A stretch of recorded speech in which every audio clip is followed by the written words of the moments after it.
नमस्कार दोस्तों, वैसे तो पाकिस्तान में बहुत सारे आतंकवादी संगठन है। वहां की सरकार पाकिस्तानी आम नागरिकों से लिया गया टैक्स जैशे मोहम्मद जैसे आतंकवादी संगठन के आका मसूद अजहर को करीब 14 करोड़ रुपए देने में खर्च करेगी, जबकि वह यूनाइटेड नेशंस डेजिग्नेटेड टेररिस्ट घोषित हो चुका है, जिनमें पाकिस्तान द्वारा आधारित आतंकवादी संगठन हिजब उल मुजाहिदीन। कश्मीर में कई आतंकी हमले में हिजबुल मुजाहिदीन का हाथ रहा है और लगातार वो कश्मीर में तमाम समस्या पैदा करने की कोशिश कर रहा है। अमेरिका ने सैयद सलाहुद्दीन को अंतर्राष्ट्रीय आतंकी घोषित किया और शायद इसके चलते पाकिस्तान और साथ साथ इस संगठन को मिर्च भी लगी। लश्कर ए तैयबा, जैश ए मोहम्मद।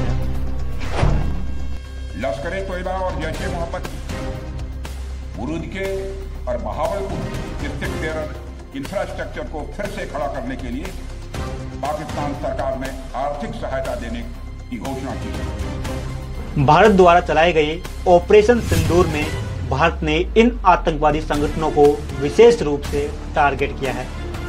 सुभान अल्लाह, भावलपुर ये इंटरनेशनल बाउंड्री से 100 किलोमीटर दूर है। जैश ए मोहम्मद का मुख्यालय था। यहाँ पर रिक्रूटमेंट, ट्रेनिंग व इंडोक्ट्रिनेशन का केंद्र भी था।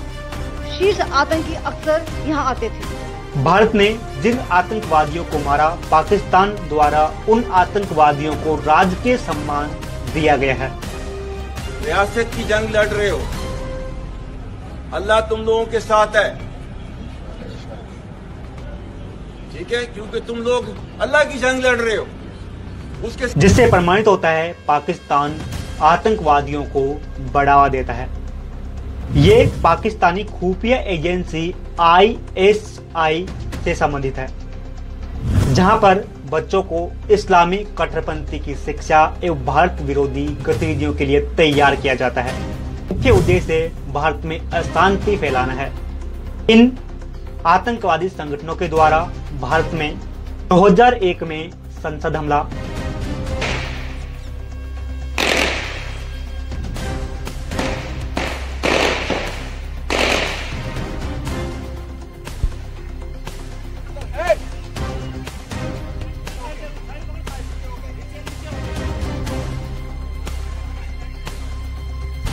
2008 में मुंबई हमला,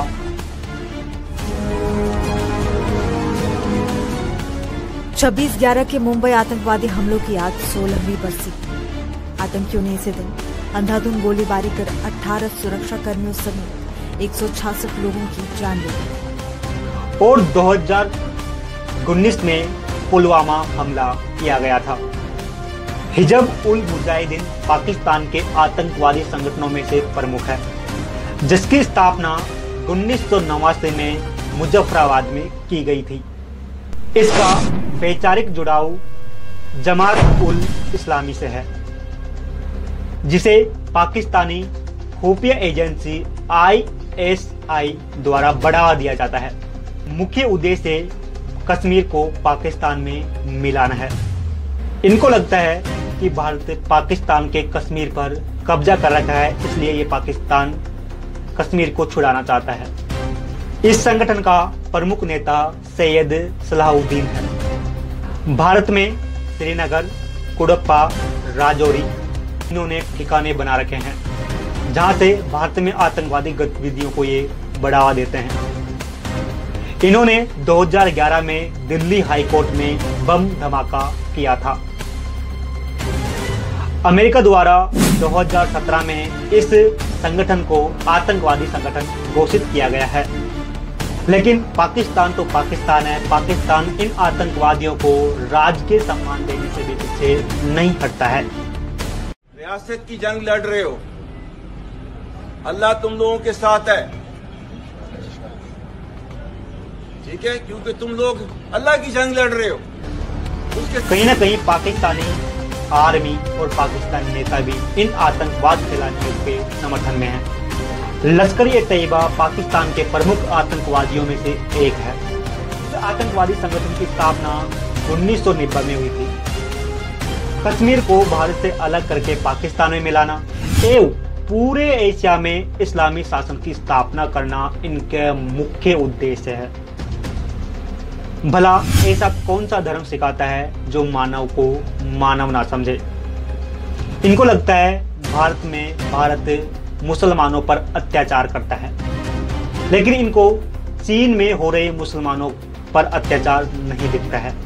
चीन के उइगर मुसलमानों पर हो रहे अत्याचार को देखकर भी कोई भी मुस्लिम देश चीन के खिलाफ मुंह क्यों नहीं खोलता, जबकि चीन में उइगर मुसलमानों को जानवरों से भी नीचे रखा जाता है। वहाँ की मुस्लिम महिलाएं अगर घुटने से नीचे कपड़े पहनती हैं तो सड़क पर उनके बच्चों के सामने उस महिला के कपड़े फाड़े जाते हैं। अगर चीन में मुस्लिम मौलवी लोग दाढ़ी रखते हैं तो उन्हें वहाँ नाचना पड़ता है, नहीं तो क्लीन शेव करवाना पड़ता है। चीन में मुसलमानों को कुरान का एक खास हिस्सा ही पढ़ने को दिया जाता है। इस सब के बावजूद भी इस्लामिक ऑर्गेनाइजेशन के देश चीन के खिलाफ कोई भी आवाज नहीं। चीन में हो रहे मुसलमानों पर अत्याचार को अल्लाह की सेना भी देखकर चुप है।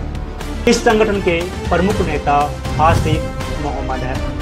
धर्म के नाम पर इनका इतना माइंड ब्रेक किया गया है कि ये आत्मघाती हमले के लिए हमेशा तैयार रहते हैं। इनको पता होना चाहिए कि भारत में इतने मुस्लिम भाई हैं जितने पाकिस्तान में भी नहीं है।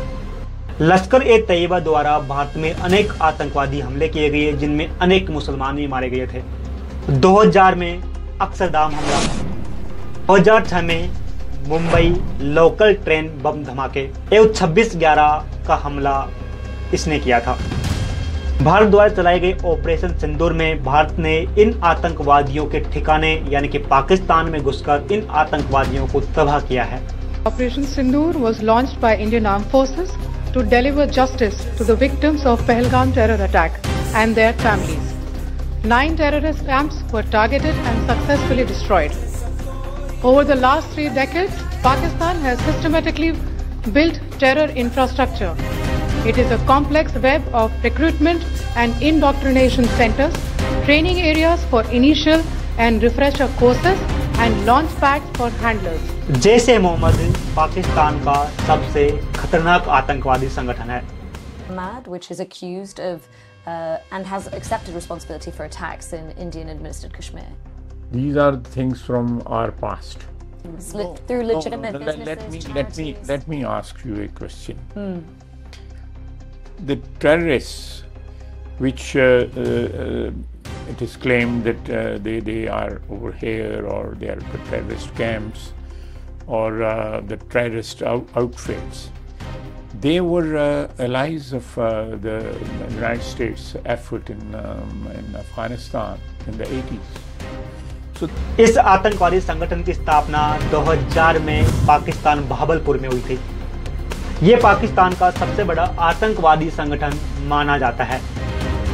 पाकिस्तानी आम नागरिकों से लिया गया टैक्स जैशे मोहम्मद जैसे आतंकवादी संगठन के आका मसूद अजहर को करीब 14 करोड़ रुपए देने में खर्च करी, जबकि वह यूनाइटेड नेशंस डेजिग्नेटेड टेररिस्ट घोषित हो चुका है। इसके संस्थापक मौलाना मसूद अजहर है। अन्य आतंकवादियों ने IC-814 विमान को हाईजैक कर इसको छुड़वाया था। इंडियन एयरलाइन का प्लेन IC-814 नेपाल एयरपोर्ट से दिल्ली एयरपोर्ट जा रहा था और जैसे ये प्लेन इंडियन एयर स्पेस में पहुंचता है तो एक आतंकी ग्रुप था हरकत उल मुजाहिदीन, इसके 5 पाकिस्तानी आतंकी एयरप्लेन को हाईजैक कर लेते हैं। जो प्लेन का पायलट था इसको पाकिस्तान की तरफ मोड़ने के लिए कहते हैं, लेकिन पायलट जो था वो कहता है कि इतना फ्यूल ही नहीं है। एज पर प्लान ये लोग अमृतसर में प्लेन को उतार देते हैं, फिर अमृतसर से ये प्लेन उड़ा के पाकिस्तान में लैंड करवाते हैं, फिर अफगानिस्तान के कंधार में उतार देते हैं। इंडियन गवर्नमेंट बिना टाइम गवाए 7 नेगोशिएटर मेंबर की एक टीम बना के कंधार भेज देती है और इस टीम में जानबूझ के अजीत डोभाल को रखा जाता है। ये टीम कंधार पहुंचती है और अजीत डोभाल नेगोशिएशन करना स्टार्ट करते हैं। तो इसके बाद आतंकी पेपर पे लिख के अपनी सारी डिमांड प्लेन से बाहर फेंक देते हैं। उस पेपर के ऊपर लिखा था कि इंडिया की जेल में जो उनके 36 आतंकी हैं उनको छोड़ दिया जाए, साथ में $200 मिलियन भी दिया जाए। अब शुरू में तो मना कर दिया जाता है कि डिमांड नहीं पूरी करी जाएगी। अजीत डोभाल इनसे मल्टीपल डिस्कशन करते हैं और इनको एग्री करवा लेते हैं। 36 तो नहीं लेकिन 3 आतंकी को छोड़ दिया जाएगा और आतंकी जुदाई से बात करने के बाद मान भी जाते हैं।